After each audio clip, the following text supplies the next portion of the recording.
What up, though? Welcome to my Backlash 2020 results, and let's get right into the main event. It was Edge versus Randy Orton. We started the match with Howard Finkel introductions, which was a nice touch. It was actually very sentimental.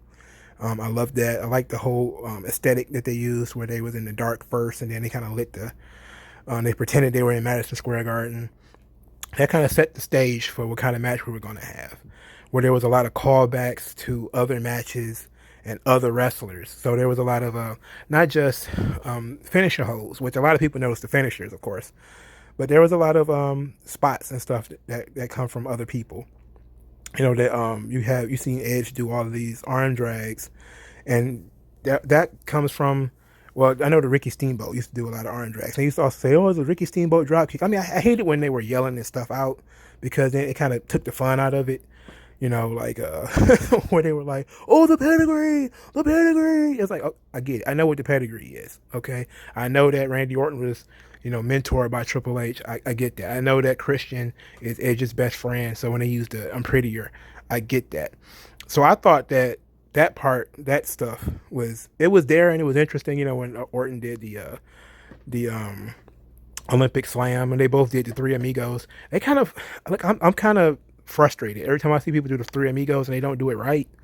You know, where it's not smooth, where it's supposed to be like a smooth transition between the three moves, where it looks like suplex, roll up, and then you got guys who lay down for a minute and then they go. Ugh. It's like, nah, come on, man. You don't know what you're doing. Edge also did a pretty trite crippler crossface.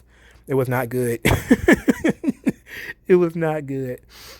And but the match was dope. You know, they told a pretty good story of Edge having to fight through this onslaught of not just ring rust, but of Orton, doing callbacks, and Edge also do callbacks. So just to poke out, obviously there was a rock bottom there. But the coolest, well, there was a pedigree. I was waiting for somebody to do a super kick, but nobody did a super kick. I was waiting for somebody to do the figure four leg lock. Nobody did it.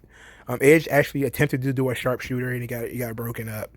So they were doing some callbacks to world champions. They did the Ronnie Garvin stomp. So there was some cool stuff happening in this match, and they did all that in addition to doing their own greatest hits. But to me, the pop came when they recreated the 2011 Orton Christian finish, where if you've seen that match, the match that kind of lit the internet on fire. This is when I realized I was probably too invested in wrestling. Is Christian won the World Heavyweight title in 2011, right after Edge retired. He won it in a ladder match against Alberto Del Rio. And then, SmackDown was taped in those days. 2 days later, so it would be a Tuesday, because they taped SmackDown on Tuesdays, Christian lost the title to Edge. And it leaked online, and everybody had a meltdown. People were furious that Christian, who they really wanted to be the world champion, had finally, after going to TNA and coming back, won the world title, and then he got gypped just 2 days later. And this will, of course, lead to Christian turning heel and winning the title again by spitting in Randy Orton's face. And, it was kind of stupid. But they had some really great matches, Edge and, not Edge, but Christian and Orton. They had some really good matches. But this, the first finish that Christian and Orton had, where Christian leaps from the second rope and a sort of a crossbody and he lands straight into an RKO and gets pinned. They did that same spot in this match, and that kind of got a pop out of me. I was like, oh shit, because I memorized it. Like sometimes when something in wrestling happens and it's not you have to watch it a lot type of thing, but sometimes you just have things just come back to you. And that's one of those things that came back to me. I remember how angry everyone was. And then I was one of them, because I was one of those Christian marks too. How angry we all were that Orton, who didn't need to win the title, was winning the title again and had beaten Christian for it, who had fought and scratched and left and proven his value in TNA and came back. And I remember that emotion, that feeling. And that's what wrestling is about, is that feeling, that emotional connection you might have to a certain guy, and how disappointed you might be when he gets injured or gets hurt or gets gypped out of a title. And I remembered that in that moment, in that particular moment when they recreated it. I remembered it, and I appreciate that. I also appreciated that Edge kicked out. So he kicked out of the RKO. So I was like, all right, so Edge is not Christian. So that was dope, and that's kind of a, I guess it's kind of a slap in the face because Christian had said, I don't think you could have pulled off the greatest wrestling match ever in your prime, in his promo on June 8th. So I think that was pretty cool. I think it was a pretty cool callback. It was fun. Edge would later do the Unprettier, and Orton would kick out of that. So it was some really cool stuff. This match, for some reason, there's people who are the same people who were complaining about the tagline 3 weeks ago are still complaining now. Like, it wasn't the greatest match ever. I mean, it was. You probably need to watch a PWG. You need to watch some ROH. It's like, dude, shut the fuck up. Like, why? Like, nobody is working anybody here except you guys getting worked. Nobody in their right fucking mind thought this was going to be the greatest wrestling match ever. The point of this match is that it takes pieces of other great matches and puts it into one match. So it has different elements from all the great wrestlers of the time, and sometimes in how they interact with each other. Like, there was two guys chopping each other in the chest, kind of like Ric Flair, and you would have Steamboat stuff, and you would have a Triple H spot, and then you would have from a Triple H spot you go into a Rock spot. It's kind of like how guys mesh up together. That was the story that they were telling. It was a concept match. It wasn't meant to be whatever bullshittery takes place in the Tokyo Dome. Okay, and it's kind of strange that, I had like, again, I shouldn't have gone on Twitter, which I usually don't do before I do my reviews. I usually watch the show, then I do a review immediately, like fresh off memory. But for some reason, I stupidly, very, very stupidly, peeked on Twitter, and that's all I saw was, it wasn't the greatest match ever. It wasn't the greatest match ever. It wasn't the greatest match ever. It's like, dude, it's a fucking concept match. That's like, the Firefly Funhouse match didn't really have fireflies. It's like, what are you fucking stupid? The Boneyard match didn't really have bones in it. Like, what the fuck? What the fuck is wrong with you idiots? Did you really think that this was gonna be the greatest wrestling match ever? Like, there's gonna turn into fucking Gotch and Hackenschmidt in the middle of the fucking ring? Like, somebody's gonna turn into Luthez in the middle of the fucking ring? Come on. What? Stop being a moron. Okay? Stop being a fucking moron. Alright? It's fucking marketing. That's really what it is. It was a concept. You build a match around a concept. And then you see what that concept is. And if it hooked you enough for you to tune in, then it did its job. It didn't have to be a really good match. It just had to hook you enough for you to tune in. And then it did its job. Because that's the point of fucking marketing. The point of fucking marketing isn't to be like literally on the nose. Like, come on, dude. And there's some really smart wrestling fans who will keep falling into this shit. Like, what is wrong with you people? Like, when did you become such... And I guess it's just the internet thing, Internet fans, they think they know so much. They think they know everything. They have to be on top of everything. One dude literally told me, you're not a real wrestling fan. You need to watch some PWG. Like, oh yes, I love watching, dingy 40 guys in a room, sweating and stinking on top of each other, passing around the same beer while as a woman wrestles a man in the middle of the ring. I love PWG. I love it. I love ROH where literally nobody watches it. Okay? And I love watching two guys with the personality of tree stumps forearm each other in the chest for 40 fucking minutes. And you call it the greatest match ever because it happened in the Tokyo Dome. Maybe if you wasn't a fucking elitist, you will understand what other people like about wrestling instead of just thinking that what you like is the right thing to like. That's not the case. You're a fucking mark. Been complaining about this shit for 3 weeks. You're not smart. You're a mark. Stop it. Just stop. It's not literal. It doesn't mean to be literal, for fuck's sake. But this match was awesome. It was a cool story, cool concept, good execution. I didn't really care for the camera angles. I still think that they do too many camera cuts. It was kind of that's the one thing about this, Lucha Underground was similar in how they pre-recorded matches like months in advance, and then they would put in this heavily edited version of the match. And I would not usually give those matches a really high grade because, again, they were heavily edited matches. So I don't know what I would label this as far as a great wrestling match because of the edits. So, but it was a great match. You know, it was fun. I'd watch it again. It was a little long, and I don't know why Edge has to be so self-indulgent when his matches have to be 30 minutes. But I guess when you've been sitting on the shelf for so long, you kind of get that mojo where if you're going to work, you're going to really work. So, hey, Orton did what Orton does. Orton did a lot more in this match than he usually does. So I guess that's why this match was really good, is Orton actually worked in this match. He didn't sleep through this match. He actually put some work in. He actually did some stuff. I like that he did some counters. They did a lot of cool counters, especially when they was countering each other's usual spots. You know, like Orton's power slam got countered. So it was pretty cool. You know, it was a good match, heavily edited. I don't know how you would rate an edited match. So I usually don't. You know, I usually don't spend a lot of time editing or giving star ratings to edited matches. But it was good. You know, it was good. The best thing about this match, though, is the hypocrite Orton doing the leg slap. So the punt was the finish. After 2 RKOs and 2 spears apiece, Orton goes to his secondary finish, which he almost never uses, which is the punt, the running kick. And, of course, the running kick comes with the leg slap.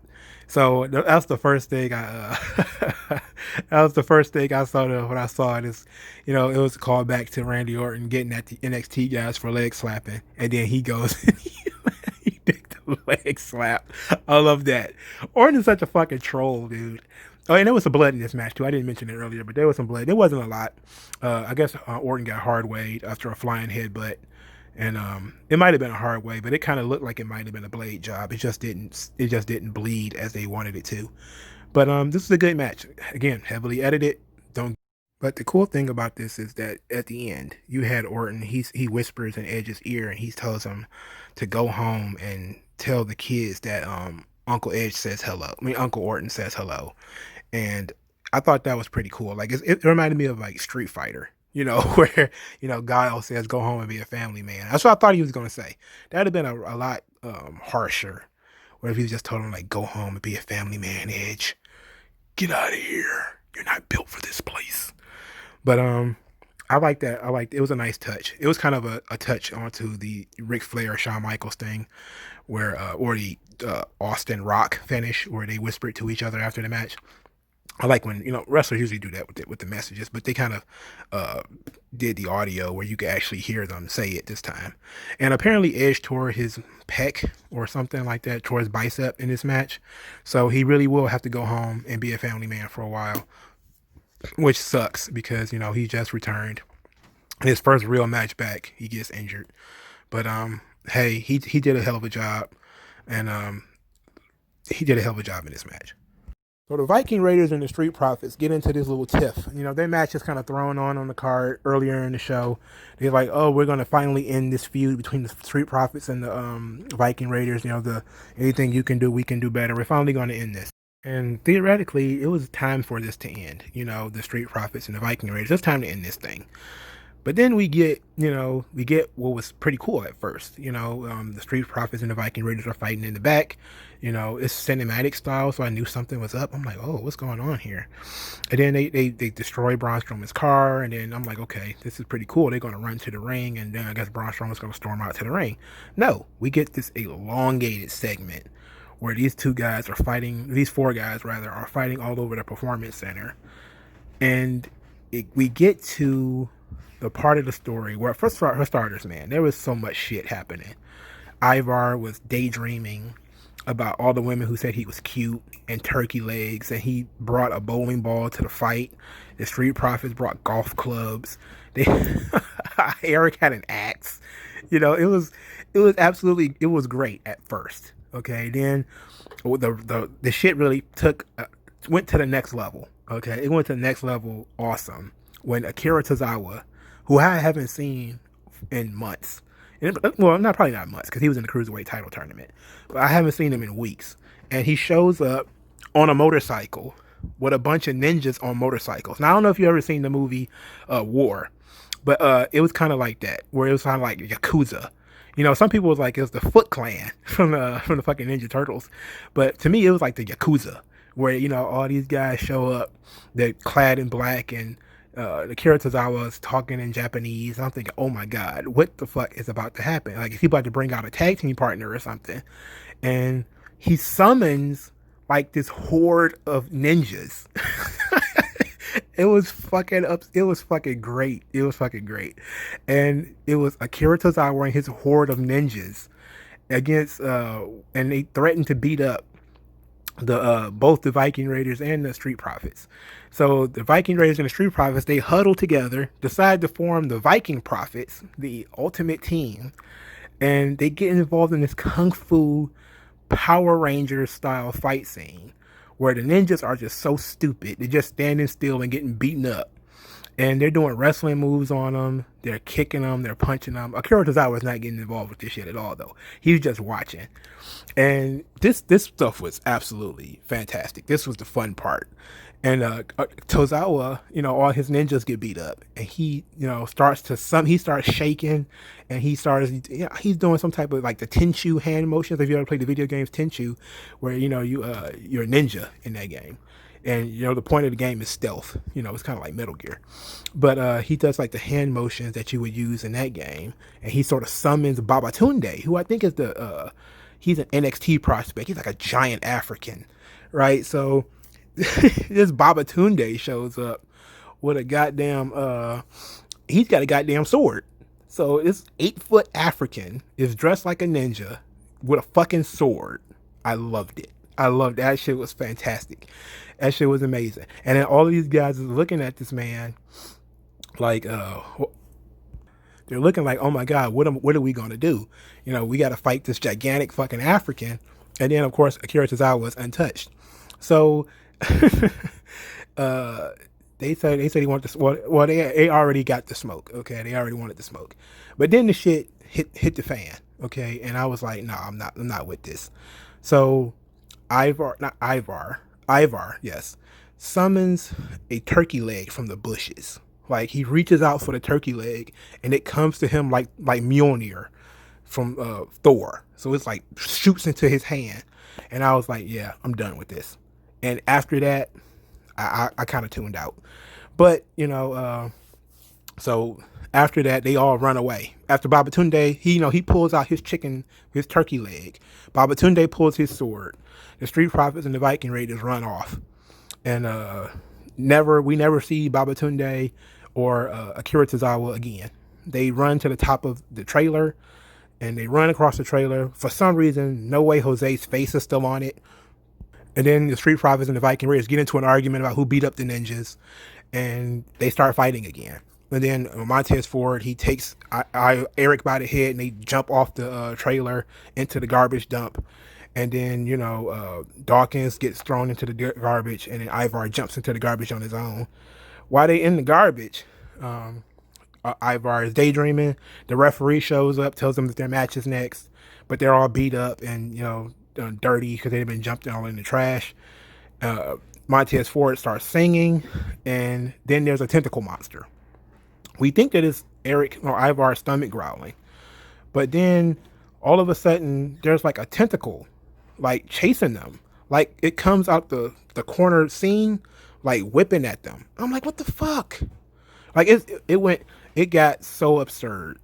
If the Thor's hammer thing had been the only out of control spot, I might have been cool with it. But the tentacle monster, I can't do nothing with that. I'm sorry, I can't do nothing with the tentacle monster, dog. That's too absurd for me. It's too absurd. I can't believe that the WWE keeps a monster in the trash. I won't believe it. I'm not believing that. I'm not buying it. Okay, I'm not going to buy that one. So, throw this away. Throw it away. There are certain parts of it that were funny. Montez Ford was funny. D'Angelo Dawkins was really funny. He showed a lot more personality. I like the personality of the War Raiders. Or the Viking Raiders now. They seem to be having fun with this. They're not taking themselves so seriously. A lot of people were saying, well, these guys could be having great matches in Ring of Honor, and they could be having great matches in Japan. It's like, yeah, well, they have done that. Why can't you enjoy that and kind of attempt to see what they're trying to do here. Like anytime somebody does different things from what you usually do, people complain. It's like they've already done that stuff. They've already done all the hard hitting turbo tag team bullshit that you want them to do. And they didn't. They did it for virtually no fucking money. It's like, okay, like let them make their money now, showing off that they have some personality, playing up the gimmick a little bit. And if in the future, if they want to leave, they can leave. I mean, shit. I'm assuming that they're still young guys. I don't know how old they are, so I'm assuming that they're still young guys. And everything doesn't have to be a knockdown, drag out, New Japan tag team match. It just doesn't have to be. But this was too absurd for me. So I can see how people would complain about this. Somebody even called them the Bushwhackers. And I'm like, nah, they ain't the Bushwhackers. They ain't that bad.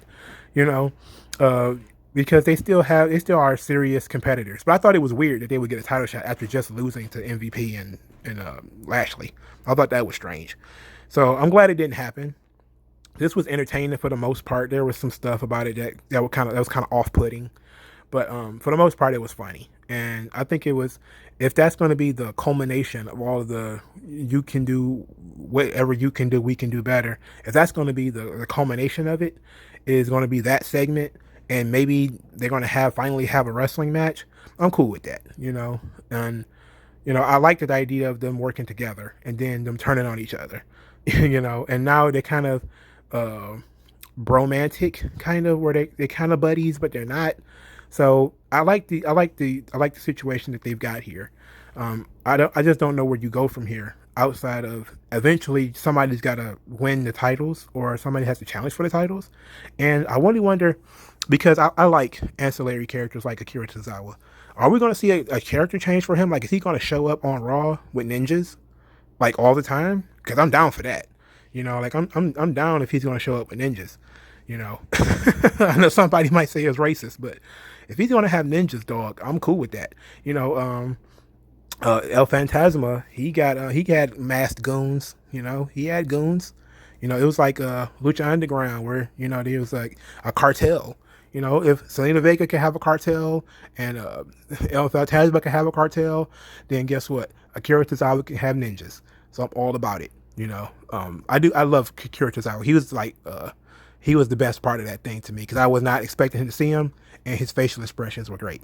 But to me, it was too silly. It was too over the top, too absurd, and but there was parts of it to enjoy. So if you enjoyed it, great. It was just a little too silly for me. Maybe I need to look at it again. But again, man, the tentacle monster stuff is too over the top. I can't do it. It's too southpaw for me. I can't do that. I can't make that leap. I'm trying, but I can't do it. The WWE Championship match: Bobby Lashley versus Drew McIntyre.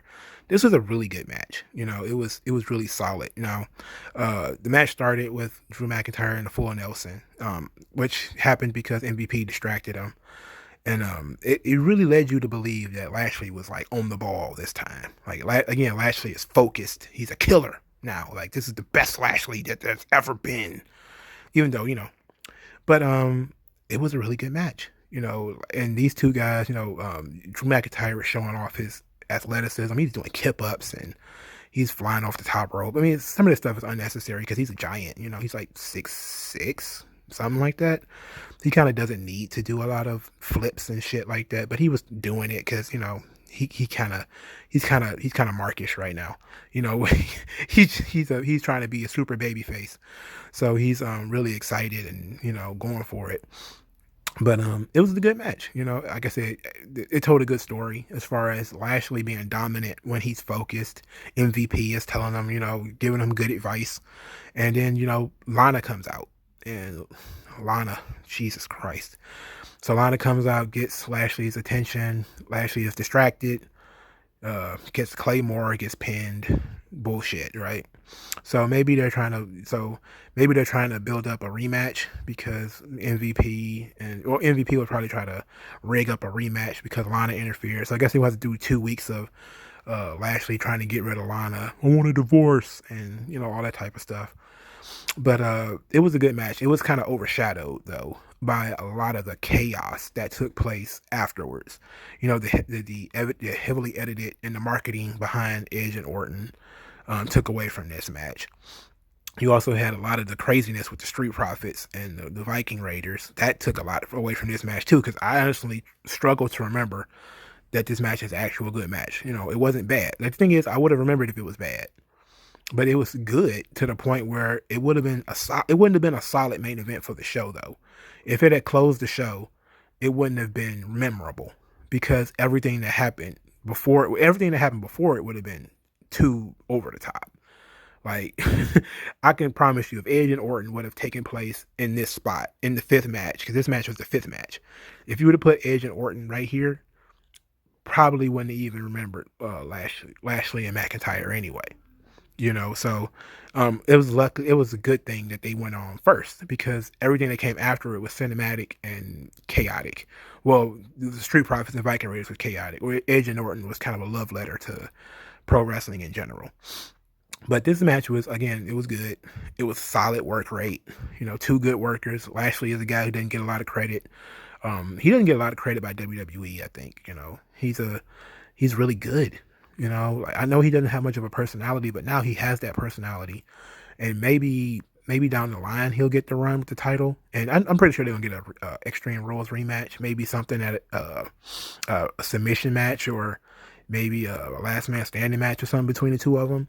That would be pretty fun. That would be pretty dope. I would like that. And I kind of see that going with quite a few matches that was on this card, that the show will end up just being, the Extreme Rules just end up being rematches. So this match was fun. Wasn't nothing offensive that took place other than Lana getting involved. But if for a straight wrestling match for the title, this was fine. I saw a lot of people bitching. Again, I should not have looked at Twitter.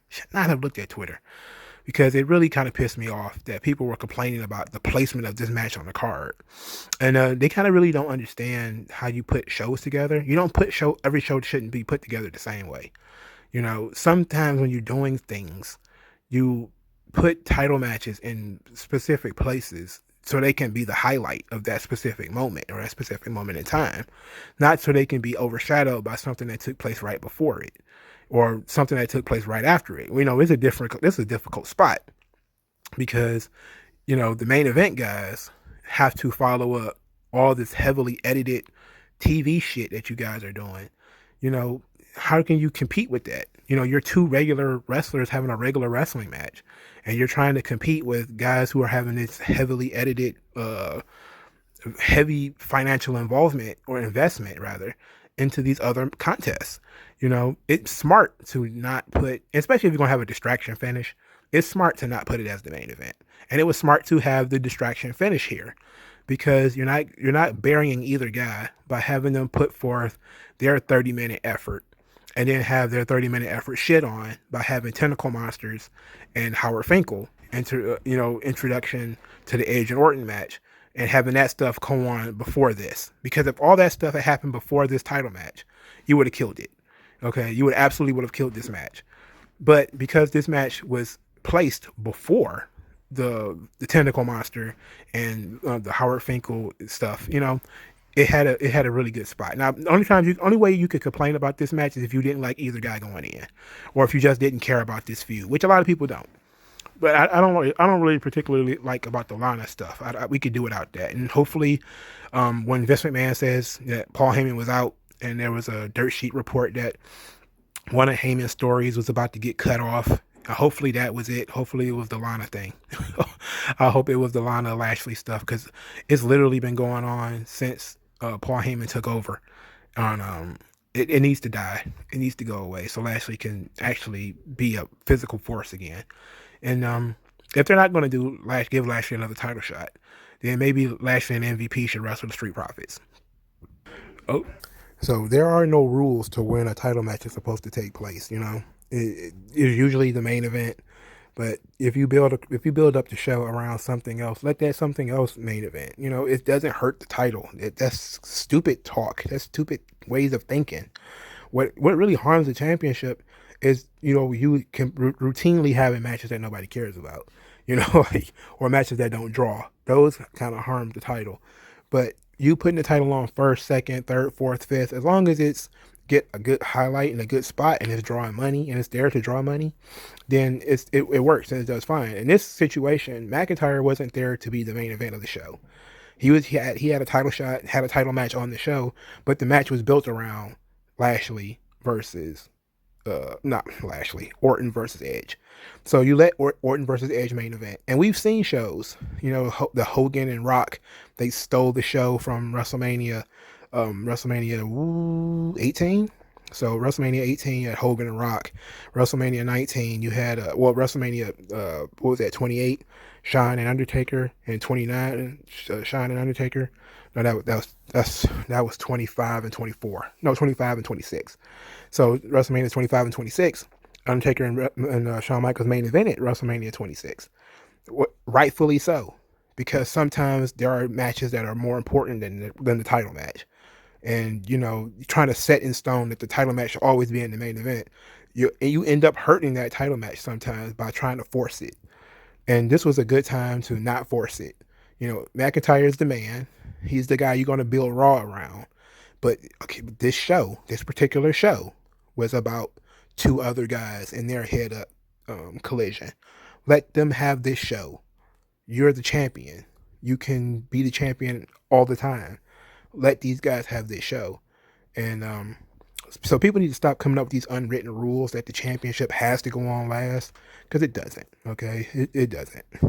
All right, so the Strowman Express versus the Nickelodeon villains, Miz and Morrison. Okay, so let's talk about the Strowman Express. I didn't do a SmackDown review, and I think I did my Backlash predictions before that show actually took place. So the Strowman Express, I'm cool with it. I like the nickname. I like the idea of Strowman as a train. I like that. I don't like the logo. The logo is a Thomas the Tank Engine type of train with Braun Strowman's ugly mug on the front. That fucking sucks. But you want to use him like Diesel, where he comes out like he's going to be Diesel was a truck. So I guess and the Lex Express was a bus. I don't know. My homeboy, he was talking about it being the Lex Express. I don't know about that one, dog. I don't know if he's Lex Luger, but he's certainly he's a guy that you could see as a train. So I can see him being a train. He's like 6'8". Okay, so I can buy him as a large locomotive vehicle. I can see Strowman as a train. But Miz and Morrison, they are Nicktoons villains. And look, man, I agree. I think they're funny, but they have no credibility. They're funny guys. I like the song, the new song that he came out with. So MCMIZ and Johnny Drip Drip. They're funny at making diss records, but they have no credibility because they didn't win anything in order to become the number one contenders. So it's not like one of them they double pinned somebody in a battle royal or something. They went over the top rope at the same time or something like that, and they couldn't make a decision, so it ended up being a handicap match. It's just like, we challenge you to a handicap match. And he was like, yeah, I'll fight you both, dog. And it was like, okay, well, whatever, But this match itself was nothing. It was what you expected it to be. But the cool thing about this is, man, this really showed me how good Morrison is. This guy's fucking good, man. Like, he doesn't have much of a personality, but he's fucking good at wrestling. Like, he has such athleticism. And I know anytime somebody is athletic, you call him Spider-Man. But he really is kind of Spider-Man. Like, the way he was dodging Strowman earlier in the early part of the match, where he was avoiding him, it looked like Strowman couldn't get his hands on him. Like, that could have made a very good one-on-one match. There's a good contrast of styles. Of course, Morrison doesn't have the physical presence to challenge Strowman, which hence why it's a 2-on-1 match. But it was fun from the Morrison part, because you got to see Miz's personality, you get to see Morrison's athleticism, and both were on display in this match. And they ran circles around Strowman. They did double team moves. It was good. Well, not the match was not good because it sucked from the beginning, but Morrison was good. The Miz was the Miz. The Miz was a mediocre wrestler. He's a big personality, but he's a real mediocre graps dude. He's not a graps guy at all. He's almost 100% personality. But Morrison is really good. And somebody who spent a lot of time in Mexico, which I think was perfect, perfect for him in Mexico. He became the mega champion, the AAA mega champion. He won like a bunch of world titles and like Impact and stuff. He's a traveled journeyman wrestler, and the WWE Championship is the one thing he hasn't gotten. And is he going to get that on this run? He's not gonna get it from Strowman, that's for sure. so he's not gonna get the Big Daddy belt from Strowman. He's likely not gonna get it from McIntyre either. But if he sticks around, maybe he might end up having some really cool kick-ass matches with AJ Styles. I really love Jomo. John Morrison is really one of my favorite wrestlers. He's had some of my favorite Intercontinental Championship matches of all time. I could go into that, but I really don't. There's no time. There's no point in talking about this match because you knew what it was going to be. There's no way that these two wily coyotes was going to really beat Braun Strowman. You knew it wasn't going to happen. It had no credibility. It had no reason to even be on the show. It had no business being there. And this was a real low part of the show to me. Because even though I really enjoyed Morrison's athleticism, I really just knew he was there to take the pinfall. Because Strowman already pinned him is. So now he's pinned Morrison. He didn't beat these tag team champions. Now what do you do with them? I have no idea. Strowman just goes on, fight somebody else. Miz and Morrison, maybe go back to the tag team division. Who knows? Asuka versus Nia Jax was, it was actually okay. It ended in a double count out, which was fucking stupid. Ugh. You could have did this match on Raw if you was going to have it ended in a double count out. But I like the story that they were telling. Nia Jax is just too big. She absorbs all of Asuka's strikes. Asuka is a submission specialist, so she tried a lot of submission holds.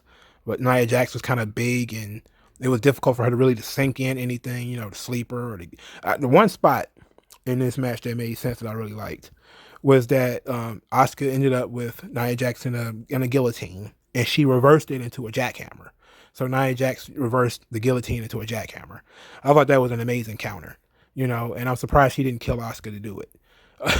But I really don't want to see these two wrestle again.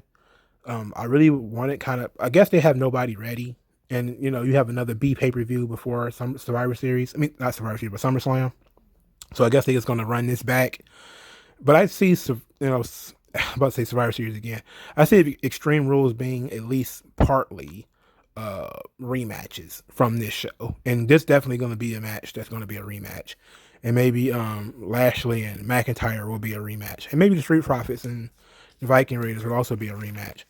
But I don't see how you can get these stories to go even longer. But it was fine for what it was, Asuka was ferocious in the way that she usually is. And, it was unique how she tried to put those she put her in an octopus stretch, which I thought was pretty cool. But it ended in a double count out, and the match was still kind of short. So I guess this continues. Jeff Hardy versus Sheamus. Now this match was fucking badass. I love this match. Sheamus dominated the match. He just absolutely just tore Jeff Hardy apart. And that was the story of the match. Is you throw piss in a gigantic, in a big bruiser's face, you're going to get your ass kicked. And I like that they took that angle with it. And there were, one of your favorite wrestling journalists, Ryan Satin, was upset that Jeff Hardy lost this match. But I think that continues the story. Again, the story is that Jeff is trying to overcome his demons, or he has overcome his demons. He's maturing. So now he has to deal with not getting immediate gratification from beating Sheamus. So it was a hell of a match, though, man. I mean, and the finish made fucking sense. Before we get to the finish, Sheamus did a lot of some good vocal work here. When he told the crowd they were enablers, I thought that was great. He's when he did I forget what it's called, where he beat on your chest from the ropes. And he was talking about he's gonna help Jeff with his demons. Let me help you with your demons, Jeff. Sheamus is a really underappreciated talent. And I think that if he worked anywhere else, people would definitely give him the credit that he deserves. But he works in WWE, so people are will not give him credit for anything.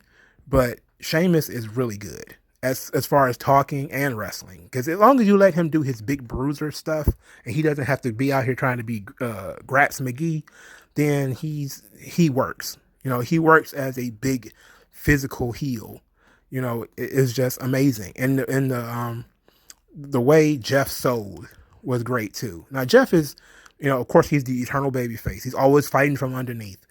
But, and I really liked it. I liked that, he had short spurts of offense where, that were constantly cut off by Sheamus just being a bruiser, tearing at his shirt, kicking him to the ground. It was a really fun story that they were telling about, Sheamus just being really pissed off at, Jeff throwing that piss in his face, and he was going to tear Jeff Hardy apart. And that's pretty much what he did.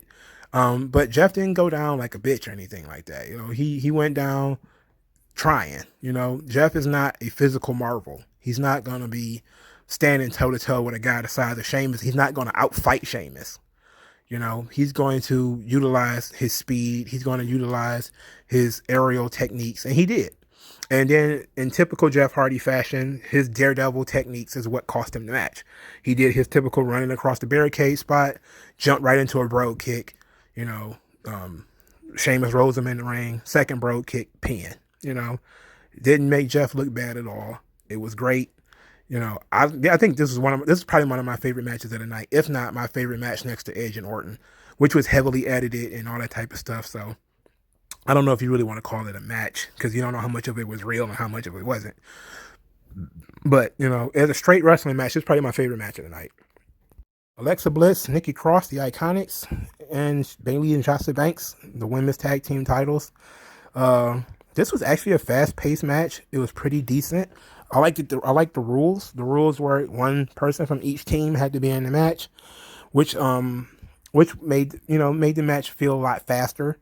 So you had some good exchanges. There were some really good exchanges between Bliss, Banks, and Royce when they were in the ring together. There was a lot of quick roll-ups, a lot of athletic moves. Alexa Bliss was actually better than she usually is in this match. And Billie Kay. Now, Billie Kay is so bad. She is absolutely bad. She is the worst. You talk about somebody who has stilted movements, who always looks lost, I just have no idea how she got so bad. And I don't think I noticed that she was so bad until tonight. Because I've been hearing for so long that Alexa Bliss was so bad. That's who I thought was actually going to be like the worst worker in the match. And then I started really paying attention. I'm like, no, Alexa Bliss is fucking Ricky Steamboat compared to Billie Kay. Billie Kay is fucking awful. But the crazy thing is she's the personality part of the Iconics. She's the loud one. She's the energetic one. So you can't really just like cut her out of the match. But Peyton Royce can work. She can do her thing. But I'm glad that this match did not have a ton of fucking dives. It wasn't a lot of dives all night, which is really good. I guess Edge and Orton actually did more dives than they ever should have. But this match was fun. It wasn't terrible. It wasn't, it wasn't the best match ever, obviously. But it was a solid match. There's nothing bad about it. So I enjoyed it. I hate the finish. I hate the finish because it's a typical triple threat finish. Somebody hits their finishing hold, where in this case Alexa Bliss does the twisted bliss, and then somebody else pushes you off, and they steal the pin, and that's what happened. And that's such a cliche triple threat finish. It's so cliche, and that's why I hate triple threat matches. They almost always end the same way. Almost always end the same way with that same fucking cliche finish, especially in WWE. It's so fucking terrible that they do that. The fucking you hit your finish and then somebody else rolls you out of the ring and steals your pin. Like, come on, dude. They literally just did this on Raw with the Kevin Owens, Angel Garza, Andrade match. Literally just did this. It's fucking terrible. Stop doing this. It's overdone. Bayley and Sasha Banks were good in this match. So, they're usually pretty good. They're usually good. They're a good tag team, I had no problems out of them. Alexa Bliss was actually pretty good. Nikki Cross did her thing and Peyton Royce did her thing. It's just Billie fucking Kay, man. Billy Kay. She's wrestling on stilts, dog, and she look like a deer in headlights sometimes. She's just not good. She's not she's not good. Pre-show, you had Apollo Crews defend the United States Championship against Andrade. Really good match. One of the it was. I don't understand why it wasn't on the main card. If he was gonna have Oscar and Nia Jax ending the doubles count out, that should have been on the pre-show. I don't understand why they don't put the women on the pre-show. Like, why is it that we have this system where the women automatically get a TV spot? Like, you need to, if you want to be uh, equal, sometimes you need to bump the women's match. If you're going to have a shit finish in the women's match, then just put the women on the fucking pre-show. You can defend the women's title on a pre-show. Who the fuck cares if you don't? Who the fuck cares if you, who the fuck cares if you do or whether you don't? You're going to have a shit fucking finish like you're going to have a count out. Put it on the pre-show. All right. But Andrade and Apollo Crews put on the pre-show. They did good. They had a hell of a match. These two guys are really good together. Again, this is another match that was kind of hampered by the story. Because as soon as Angel Garza got involved, Kevin Owens came down to do commentary. And the moment Angel Garza got involved, you kind of knew the finish was coming. And Angel Garza, distracted, Andrade, and Kevin Owens ran out there, and the distraction led to Andrade getting, I forget, I don't know what Apollo Crews' finish is called. I have no idea what it's called. But I'm glad that Apollo Crews got to defend his belt. Maybe he can move on now. And who knows what the hell is next for Andrade and Zelina Vega's crew, because I guess Angel Garza is going to be the next to step up. It makes sense to me to have Angel Garza be the one to beat Apollo Crews. But of course, that would just mean Apollo Crews was a transitional champion. But at the same time, I kind of saw that coming. Like, when he won the title out of nowhere, I kind of figured that he was going to be a transitional champion because they couldn't have Andrade lose the title to Angel Garza. So you have him lose it to Apollo. Apollo beats him again. And then you have Apollo lose to Angel Garza. And you know what? I'm okay with that. All right. I'm not thrilled about it, but I do like Angel Garza, and I do think he's one of the future stars of the company. So I think you kind of have to put that title on him. I don't know if you put the title on him immediately or you just give it a little bit more time. Maybe you wait till Extreme Rules. You have Angel Garza maybe win a Battle Royal or a tournament or something to get the title shot, and then you put the title on him at Extreme Rules. So you maybe let Apollo Crews run with it for a little bit. But Apollo Crews probably isn't. If he's not going to be the guy, he's just going to be the guy until Angel Garza wins the title. Then, at least make it look good, But I like the idea of what we got going on here with Apollo Crews and Kevin Owens, because now that's telling me that maybe it's not a transitional title run. And maybe Apollo Crews is literally about to become a little bit more than what he is, because he's in a feud with, Kevin Owens. And maybe it is Kevin Owens playing the white savior, even though, I'm not trying to be offensive when I say that, but when Kevin Owens is in his corner, that's kind of how it seems. But maybe if their feud is going to continue, because it's based on respect, and maybe this is going to be the catalyst for Kevin Owens to turn heel, which I would like. I would actually prefer Kevin Owens to turn heel and beat the shit out of Apollo Crews, and maybe he takes the title. So there's some questions here, and that's why I think this title match was a lot more interesting than Asuka and Nia Jax. And maybe Nia Jax and Asuka, even though I'm more of an Asuka fan than anybody else except Angel Garza involved in this situation, it might have made more sense to put Nia Jax and Asuka on the pre-show.